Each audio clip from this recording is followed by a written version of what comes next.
Well, I'm Officer Brush, and this is Officer Brush Talks About Stuff. And today we are here to talk about AEGIS, the combining robot strategy game. And I'm here with Breeze Grigas. And so we're going to go ahead and let him introduce himself. Hey there, my name is Breeze Grigas. I am a game designer slash publisher, slash contract game developer.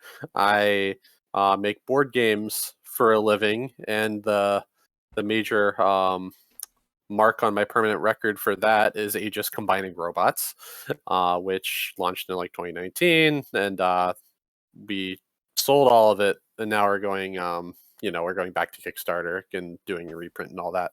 But I've also worked on a couple other games for several other publishers, big and small, in various roles.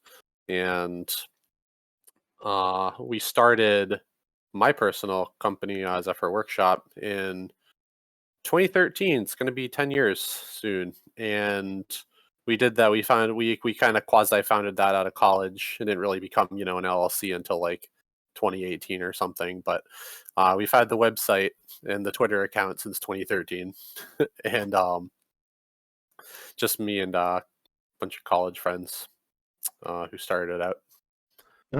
Okay. And so you say you did contract work and all that kind of stuff. Let's talk a little bit about just kind of some of the things that people may know. Oh yeah, sure. So, big project that I worked on near the start of the pandemic is Batman: The Animated Series Adventures, big miniatures game by IDW on Kickstarter.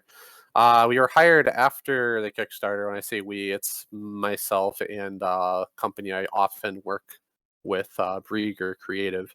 And we worked with IDW after the Kickstarter to refine a whole bunch of stuff in the game, missions, rulebook, things that made the game distinctly more playable than when we got it.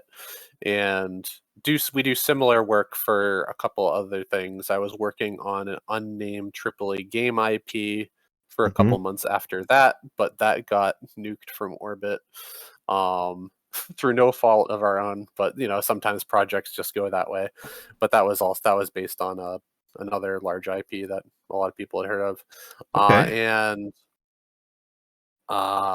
couple small card games. Worked on some games for Perplexed, the guys who make the Pack of Gum games and the new game Long Shot, the dice game. I was working with them for a while. Worked with Level 99 for a bit, making some game pitches for some other video game IP stuff there. It'd be great if some of this came out so I could actually name drop any of it.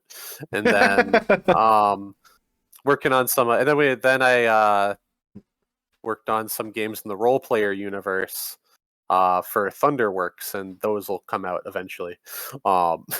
So, and I'm working, and currently my gig is I'm working with Hasbro on things that aren't announced yet. So I get a lot of it's like the work is very varied. It can be anywhere from actual design work and like iteration and stuff to like just QAing the final products, like the packaging and things like that. So right now I'm working with Hasbro on a few things in their family games team, and now a few games in their hobby games division. So that's exciting, and they pay very well. So You're very much one of those guys that's kind of behind the scenes, making sure that everything that people are going to put their hands on is pleasant. yes, trying to work on projects and trying to make sure every game that I touch comes out at least a little bit better for it. And then yeah, when I'm not doing that, I'm just doing Zephyr Workshop stuff. So generally, lots of Aegis and other smaller prototypes that'll come out maybe eventually. But a lot of Aegis, especially since the start of the pandemic. Most of the effort's gone towards the Aegis reprint and Aegis 2. Okay, well, let's talk a little bit about Aegis. What brought the idea of Aegis to life? It started as a senior capstone project in my school's game design program, and we really were trying to make a war game that was much more streamlined and accessible compared to like your Warhammers and your BattleTechs. So that was kind of like the initial nugget, and then I had some old sketches from some previous school projects on my computer of like little robots, and things started clicking together, and the whole concept of the game kind of like came out in a flash across a couple days. Just made a lot of like sketchbook notes, and that was. Then we kind of tripped and fell over our faces a bit for a couple years, trying to figure out the best way to actually bring it to the world. We did self-publish it a while ago, and by that I mean we literally made boxes with our bare hands and just doing things the scrappy way. And then eventually we got picked up by a publisher. We spun our wheels with them for a little bit, but we did learn a lot.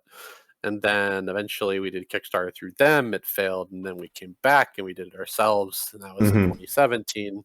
And then the game, after we got all this money from the Kickstarter, we used it and we basically rebuilt the game from scratch again. And then we shipped it in late 2018, early 2019, looking significantly better than what we advertised on the Kickstarter. So that's cool. And then we had no problem moving through the whole print run. But that's like the life story of Aegis. Fundamentally, it's a game where you have a team of 5 robots. You fight against your opponent's team of 5 robots. It can go, 2, 4, 6 players, and everyone just has a team of 5 robots. There's 5 different types of robot in the game: assault, evasive, guard, intel, support. Spells Aegis. That's the name of the game. And if it wasn't, and it started out as like a game where you like move little pieces around with like a ruler, but then we decided to put the game on a grid a long time ago. We've committed to that ever since. So it is a hex grid based tactics game. You have 5 units. You put small dudes together into bigger dudes. And there are 100 unique robots in the first box that we ship, so you can build a million different teams, and there's a bunch of different game modes. So we really tried to make a streamlined system for this sort of thing, make the game easier to play than its contemporaries, and also put a lot of content in the box to really give you like a bang for your buck. So instead of, you pay $50 for like 5 you Warhammer dudes in this game, you pay $50 and you get 100 robots. Yeah. So it stocks you up for a long time. Okay. What do you think really kind of inspired you to make a mecha game? Because that's pretty much it's kind of got some mechs in it, but it's really a strategy control game, right? Because there's a lot of points that you have to kind of make sure that you're not getting yourself into trouble. There's a lot of strategy involved with this. Oh yeah. A lot of the pre-game stuff is a lot of strategy is like team building. But mostly actually, it is putting robots on the field and fighting. It's a pretty direct game concept. There's a few different objective modes that you can do, but it is very much just like a fighty rolly dicey game. I grew up watching Transformers, Power Rangers, lots of robot anime, and that was the big part of making the game. But that was definitely a big part of making the game, and the whole combining robot aspect really harkens from a lot of that content that I grew up watching. And we carried that through in the gameplay. It's kind of like the backbone of the whole thing with the 5 color-coded robots, and then certain ones can combine, and like that whole system of making larger units from smaller units is something that isn't really present in any other game that I know of. So the theme and like the inspiration really carried through there into the gameplay. Okay. And so you're talking about combining robots. What exactly do you mean by that? Yeah, so if you ever, for the kids at home who didn't watch Voltron or Power Rangers growing up, a combining robot is when you have small robots and they're facing down an enemy, and then they can combine together. Like one will become the arms and legs, and the other one will become the body, and then all of a sudden you'll have a larger robot with which to face down your foe. And that's kind of like the backbone of our game. You can put 2 robots and 3 robots and 4 robots, or your whole team together to make a robot gameplay wise, you have your 5 types of robot. They're all sort of specialized. Assault robots assault, evasive robots evade. And if you have robots next to each other that are compatible, like you have your A robot and your E robot, and they're in adjacent spots, you can then use one of your actions on your turn to take those 2 pieces off the board and replace them with a new piece from your little fusion deck off to the side. And now that new robot probably does things a little bit better than your previous 2 robots. So now you're just playing with one larger robot as opposed to 2 smaller ones, and it can probably move better and attack better. So you'll end up with robots that are generally greater than the sum of their parts, and you can also trigger certain abilities when you combine in the middle of the board. Like you could heal robots around you or deal damage to robots around you as soon as you combine. So knowing when and where to combine is part of the tactics of the game. That's something pretty unique to us. Okay, and you were saying that that's one of the things that makes this game unique. It's not something that you see a lot in games around it. But let's learn a little bit more about kind of the theme. Like, what is the story of Aegis? So yeah, we actually have a pretty rich world. Aegis isn't just a game. It's a world. It's a franchise. It's a brand, I guess. But it takes place on a planet called Sagaya, which is just Aegis backwards. And there's 5 nations, also color coded AEGIS, allied provinces, imperial realm, yada yada yada. And the plot of the game is that you have these 5 nations, and they're basically in an arms race. They discovered and reactivated these robots that were buried underground, these Aegis robots, and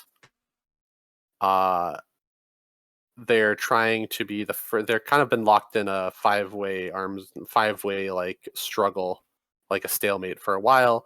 And the plot for the first box was that they're trying to be the first one to really figure out these combining robots and get the 5-letter robot that's the biggest, and so they can kind of maintain dominance over the other 4 nations. And there's like all these characters in the game, which are also color coded. There's Einer, who starts with an A, and he's a red hero type guy, and there's Etwal, who's blue, and he's like an air commander. And like that, so like this whole like 5-letter, 5 types of robot, kind of 5 different philosophies, kind of goes up and down the theme of the game and kind of permeates everything, because we realized that not a lot of people are going to sit down and read a novel about our world, so I wanted to make our lore as intuitive as possible. You see red guy, oh, he's probably from the Red Nation, and he has a personality that probably aligns with sort of aggressive tendencies in one way or another. We were able to get really creative with that. It's kind of like the 5 colors of magic in a way, in Magic the Gathering. So yeah, it's pretty cool. So what exactly what's different story wise now with the Second Ignition? Like what's that one going to be about? So yeah, the first box had that arms race, and eventually a nation at the end actually wins, and they gain control over everybody else. And now the second box is basically war is over, and now instead we're hitting up this other kind of giant robot mecha anime trope, where now the nations, if they have disputes, they solve it in sanctioned martial combat using these robots, instead of big violent battles that are just kind of popping up all around the world. Instead, you challenge one of the other nation's champions to basically a duel, and they fight each other. And this is a year-long process where you'll resolve issues with your opposing nations, and you also rack up sort of points on like a ladder system. And then the nation that has the most clout at the end of a year-long period gets some special preferential treatment. They get some wishes granted by the current nation that is in power, which is the most technologically advanced one. at the moment. So basically, yeah. And so yeah, it's the world tournament arc. It's everybody's favorite anime arc. Yeah, Weirdos from all around the world have gathered to show off their guts and represent their nation's glory and such. kind of brings G-Gundam into Yeah, mind. very much so. G-Gundams, Zoid Zero, that sort of whole thing. The 2003 Toonami suite. Yeah, we're starting to age ourselves. Yeah, right. Tell me about it. So it sounds to me like you guys wanted it to be an experience where the players' preparation into the match was just as important as the gameplay part of it. Yeah. Yeah, it's definitely true.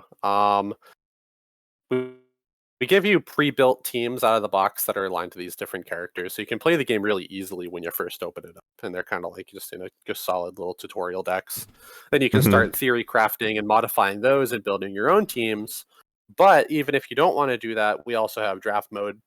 Draft mode's cool. It's new in Aegis 2. There's a 2-player draft, which is actually a skill. It's a system that I learned from working on other like contract work, as I figured out how 2-player drafts work. So I incorporated that into Aegis. So now if you just want to have like a semi-randomized team, you can open up your box, do a 2-player draft. You'll end up with 2 teams relatively quickly. Put those pieces on the board, go at it, smash them up. So yeah, both Aegis boxes are toy boxes. We give you a lot of materials to have fun with. You can use them. You can use pre-built teams and fight in default like kind of deathmatch game mode, or you can draft or do some other weird stuff. No matter what, though, you're pretty much just always using a team of 5 robots to do something against an opponent. And the core rules are pretty flexible, so that you can have fun in a lot of different ways. Okay, and how did the community help you guys when it came to shaping out how some of this play happened? A lot. They helped a lot, especially we had a bigger team going into Aegis 1, and we'd actually we'd meet up and we'd play test a lot. Aegis 2, after Aegis 1 came out, we had a lot of really helpful people suddenly be in our Discord, and we'd be doing leagues and tournaments and stuff, and we'd be doing like active play testing for Aegis 2 for a couple years now, doing all sorts of stuff. And they have a lot of really, really good insight into the game, these players in our Discord who have played the game a lot. And yeah, they definitely can even approach things from your players will always find new perspectives on your game. Like they'll approach it from different angles that you weren't even thinking of. And so they've helped the people who really liked Aegis 1 have had a really big part in shaping how Aegis 2 is. Okay. Yeah. And so, what exactly can people expect in the Kickstarter that's coming up? When does it launch? And let's just get all that kind of information. It was supposed to launch like a year ago. So that's the answer. The launch date is still soon. I said October last month, and now it's October. So love my life. So yeah, it's pretty close. We're working on the Kickstarter page now. I got some new actual final manufacturer prototypes just recently, and those are cool for Aegis 2. And so hopefully we're gonna launch soon. You'll be expecting the Aegis 2 Kickstarter is for 2 major things. One is to print Aegis 2, Aegis Second Ignition, whatever you want to call it, Aegis Season 2. It's all the same thing.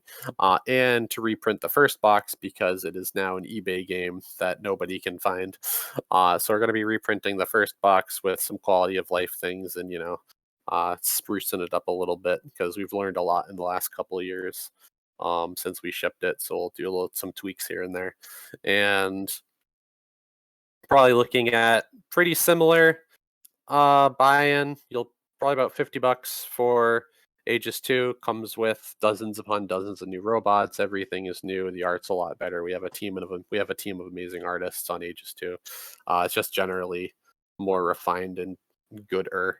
And then you'll have Aegis 1's reprint, which will go up in MSRP because we overstuffed the box the first time around when we printed. Has a lot of content, so we're probably going to go up a little bit on that to 60 or 70, but we're also going back and including some previously released like expansion decks and promo cards inside of it, so it'll be a bigger game than its first print run too. And that one will probably not go to retail. That'll just be through Kickstarter and like conventions in our web store. Okay. Whereas Aegis 2 will very likely, we're building that to be a little bit more like retailer friendly. It'll be physically lighter and easier to stock, whereas Aegis 2 is like denser. Aegis 1 is denser than Neutron Star. Aegis 2 is, it is streamlined. It's definitely not a box you can toss to somebody. It's actually quite small. It's still, both boxes are still about 8.5 by 11, 8 by 10 or something like that. We wanted to make sure that as these Kickstarter games, they're not like this 12 by 12 by 12 cube. Aegis is very, very easy to store, and we use the space in the box very well, so it is actually a very manageably sized game. And of course both boxes are completely cross compatible. Okay. Every single thing in Aegis 2 works with Aegis 1 and vice versa. So that's also cool. Okay. Is there going to be like a upgrade pack or anything like that for anybody that's returning?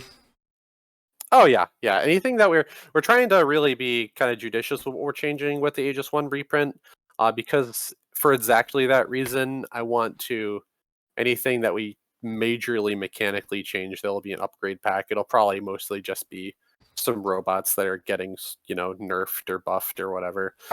We might redo some art on some robots, and then we'll have like those additional cards, like the promos, be included in that too. And then that'll be an upgrade pack for returning Aegis 1 backers. We hope to like make that reasonably cheap. Probably won't be that much, but yeah, that's the idea. Okay. And are there any add-ons or anything like that, or is it pretty much just what you're going to get is box 1 and box 2 because you don't want to over like stuff them? Oh yeah, we have there'll be some add-ons. Aegis 1 had a scenario book, basically like a book where you have like a whole bunch of like weird and different game modes that had board setups in there, and you would do like they would take you through the plot of the game.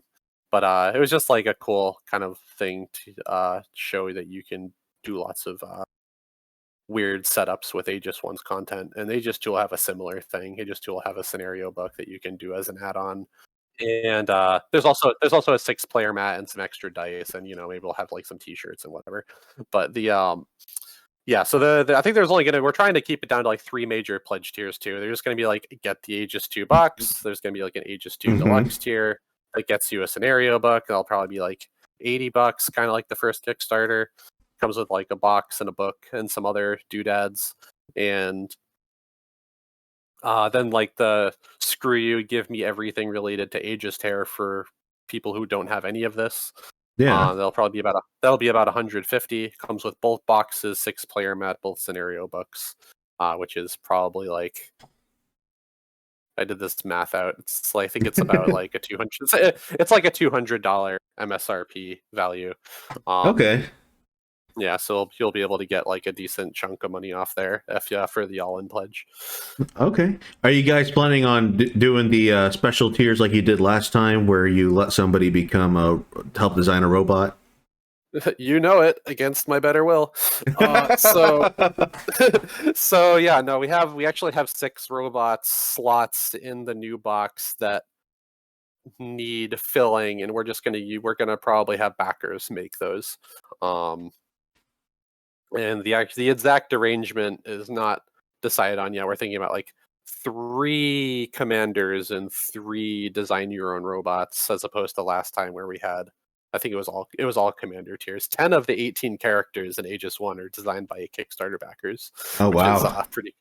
Yeah, they actually all came out really good. I really, really like all the characters that we did in Aegis 1. They're all fantastic. So we're hoping that we'll roll the dice again and get backers with great ideas again on Aegis 2. So, but yeah, there will be at least a couple slots for high tier backers to get their OCs in the game. Okay.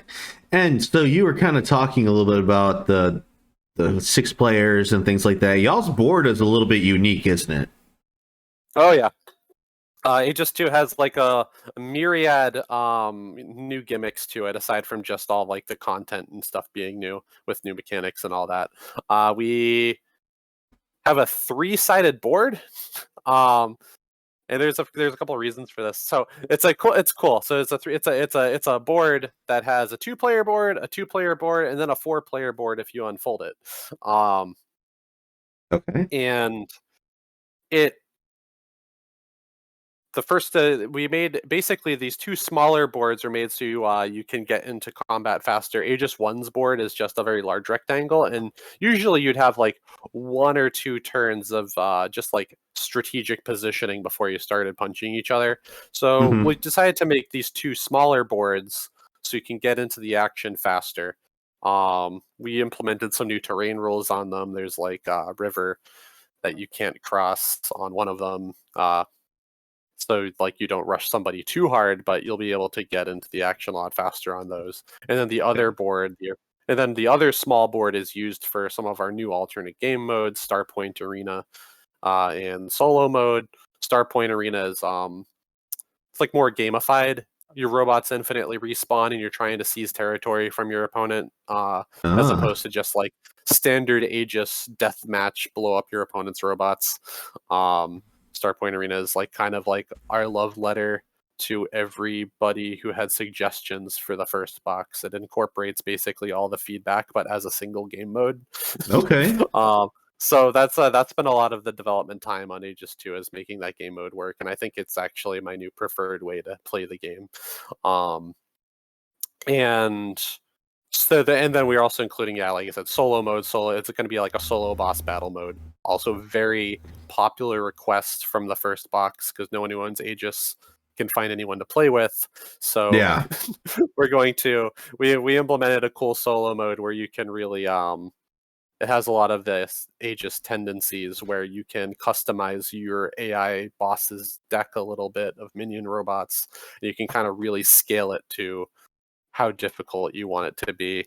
And it's really neat. And you can use any team, and you can use like any team that you want to fight against said boss. So you can really craft your own experience with that. And you'll have, it's also pretty elegant too. It's only like a single deck of cards and some boss robot cards we added. So it's not like you have to get a whole game's worth of new materials just to play something. Yeah. We wanted to keep it clean. And I think we did a good job of that. And then you can unfold it for the normal Aegis size board. You play 4-player on that. You can also do 4-player Starpoint, or you can just play 2-player on it if you want the Aegis 1 experience of just having the big old board and having that extra space to suss out your opponent the first couple turns. You can play 2-player on the 4-player board too. Okay. And what is the 6-player mode you were talking about? Oh yeah, so 6-player you can only play if you get we have big 6-player mat. It's shaped like the actual arena on the mat is shaped like a big hexagon, so it's actually pretty good for 3-player too, because it's symmetrical. But it's a big mouse pad. You can do just like 4-player Aegis. You can do like free for all. You can do teams. You can do like 2v2, v2, or 3v3. And it's just like for players who want to like just play big. Yeah. play the big game. It's pretty fun. So that's cool. So that's the game. It's coming to Kickstarter soon. You don't have a definite date yet, just because life gets in the way, and that's totally understandable. And so we'll just ask right now, where are some places that they can go at this exact moment to kind of follow the information and see things about it? You can go to zephyrworkshop.com. You'll find all of our appropriate links there. You can follow us on Twitter at Zephyr_workshop. That's where we're most active these days. And you could also go to tinyurl.com/aegis2. They'll take you right to our Kickstarter page. The the sign up page has been up for quite a while. We have like 1,200 followers on it, so that's cool. Join the horde. Hit the green button so you get notified on launch. Hopefully we'll be able to launch before the holidays. That would be great. So yeah. And so now we're going to start talking about some fun stuff, Yeah. where I'm going to just start asking you some questions. I'm curious a little bit about, how you first started, because I found a company called Stomp Games. And what was that? Stomp Games was my first it was my first job out of college. I was hired. It was a local game company up in Massachusetts, and I was hired for no pay, but I was reimbursed for gas and food. That was my payment. And we were working on a game called Robot Rising. At this point, actually, we had already started on Aegis as a project, so it just really coincidentally that I started working on a robot game. And it was really cool too. You probably find some archival footage of it. Game definitely doesn't exist anymore. But it was like a Facebook. It was like an in-browser Facebook game when people still did those, and it was like Diablo. It was like Diablo, but with a customizable robot. It was actually really cool. And then 6 weeks after I got hired, the company shut down. Oh man. So the other thing I'm curious about is, did you ever consider miniatures for the game, or was that something that your friends pretty much came right away and said, no, don't do it? No, I was definitely the one that was like, no miniatures. They were scary to me at first because of the logistics and expense of modeling them and then doing all the making sure they come out right. Yeah. And that's years later, that's still terrifying to me. I just you pay $500 per model on the low end. Yes. And then you pay $5,000 plus to get them into the mold. Mm-hmm. And then you find out that your your model just sucks. And then you're just kind of out a lot of money, and then you have to keep doing all these iterations, and it doesn't actually improve the game at all. So you're just spending all this money. You're spending all this money and time for a fancy accessory that attracts a lot of backers to your campaign. That said, we do actually have a miniature. Okay.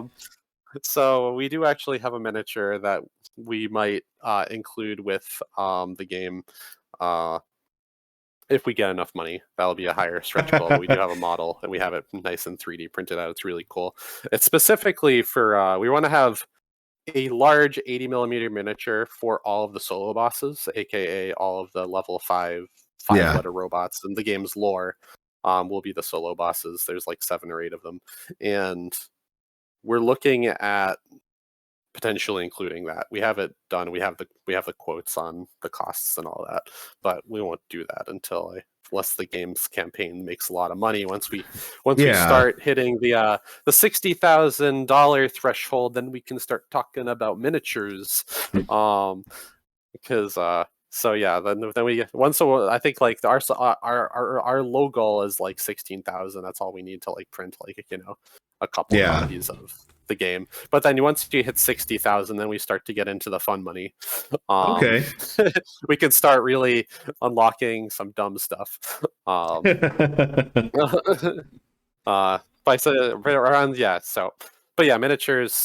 I want to dip my toe in, make like a single digit amount of just like big high quality miniature, and then like another one, and then like another one, and then like another one. Start slow. Yeah, and then but not miniatures for every robot, because our game has like a quadrillion million unique robots. Across Aegis 1 and 2, if all of Aegis 2 stretch goals are met, we'll have like 200 robots total, and we just can't make miniatures for all those. It's insane. And if we did, those miniatures would probably be tiny and crappy, so no one would want them anyway. One of the other things is, what do you guys are looking at towards on the long term? I know you guys released another game recently, or working on another game. But what exactly is the future of Aegis and Cypher workshops? Hopefully, doing this, printing Aegis 2. That'd be nice. uh, uh, we've had a couple, like alongside Aegis 2, we've been building out a whole bunch of other games too. So we've started ramping up the art on some of them. Hopefully, if this game actually makes money, with a capital M, we can start looking at some of that too. And then we'll be, if we print this game, I get to go back on the road and start doing 20 conventions a year again, and that'll be the future of Zephyr Workshop for a bit. And hopefully we'll do some more Kickstarters and some more games. Yeah. Just keep building it. Just keep building out our own little unique IPs and worlds. That's really what I'm in it for. I like to build out just unique, weird settings and brands and things like that. There's like, of course, a laundry list of requested stuff. Maybe we'll do an Aegis RPG because RPGs are all the rage. Yeah. We want to do one. We want to do one of those recent. We want to do one of those eventually. I just have no concept of RPGs, which is why we haven't done it. But as our setting and stuff lends to it really well, and then like more small games and medium-sized games built out of the Aegis world. Like we have a small dueling card game called Aegis Wild Moves, that might just be printed alongside Aegis 2 if we get enough money. And that's just a little dually card game where you play as like the human characters from Aegis, and it's cute. It's cool. It's a little 5-minute game, strong. And we want to do more crossovers too. Our game Aegis has crossed over with a couple of games now. Aegis was in Millennium Blades by Level 99. Aegis is in Pocket Paragons by Solace Game Studios, also an excellent game. And then most recently, we crossed over with Iconoclash, which is like a Smash Brothers type card tabletop game. I love crossovers. I love just creating cool characters and then putting them in things. So hopefully that'll be on the horizon too. More of that. Okay. And what kind of genres are you like catering to? Like, what are you thinking about? In the long term? Probably sticking to our bread and butter of medium weight combat games. We have a couple co-op games that we're designing, and those are cool. But just this medium weight, lots of content, sort of like how Level 99 does it. We always want to give you a lot of content in the box. Probably usually still going to continue making games in like the $40 to $60 range. I don't think we're going to do like the $500 Mansions of Madness stack, or maybe we'll make some smaller games in the future too, but those aren't necessarily our style, but they are a lot easier to print. So yeah, Wild Moves is going to be our experiment with that. It'll be like a $15-$20 game, and we'll see how that goes. Okay. Yep. And so now there was a game, I think I sent you the link to it a while back, was called Snapship Tactics. Yeah, our household is a backer for that. we have numerous Snapship Tactics in the house, and so yeah, we're next to them over at PAX East this last year. So my cohorts got impulse bought into it. So that's cool. What about it? That's another cool example of like a little accessible, tactical game. Yeah, and that's what I was saying, is that does that ever pique your interest into making, like, for the single big robots, something along those lines? It's like hard. We cornered ourselves in with this whole unique robots thing. So like actually our robot, like if you look at our the combinations are sometimes implied. These robots combine via magic, just like old 70s super robots. You can't make toys of these things. But I'm sure some of them you probably could if you get really creative. But there's another game called Robot Quest Arena by Wise Wizard, though, that is also in our wheelhouse. They actually do have miniatures, and they're a colorful robot game, and their game is pretty cool. Aegis' art style is actually inspired by their artist's art style, and their artist lives down the street from us, and it's a whole thing. But that's the yeah, just probably gonna stick with cardboard and paper for now. But it's nice to dream. I would love to have Aegis toys and figurines. That'd be cool. Netflix Yeah. show. Well, you know how that worked out for Cyberpunk lately. Oh yeah, I know, right? Yeah, I know. I left Edge Runners was mad good. Um, yeah, I'd also model kits.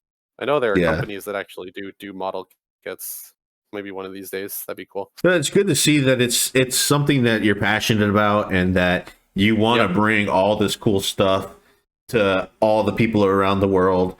And Aegis is pretty much the start of it. You did your first run, you've learned from it, you're ready to do the second run, you're ready to expand upon it, and you have all these ideas for the future. So it's something that you're invested in as much as the community is invested in, because they helped you with it. They helped you discover all the new gameplay rules. They actually helped make characters for the game. And so it's really cool to just see that there's a whole community around this game already, and that it's only going to get bigger. Yeah, that's there's hoping. Yeah, no, it's very proud of the game, very proud of our community. Hopefully, our game continues to find success with our very specific niche of giant robot and tactics game lovers.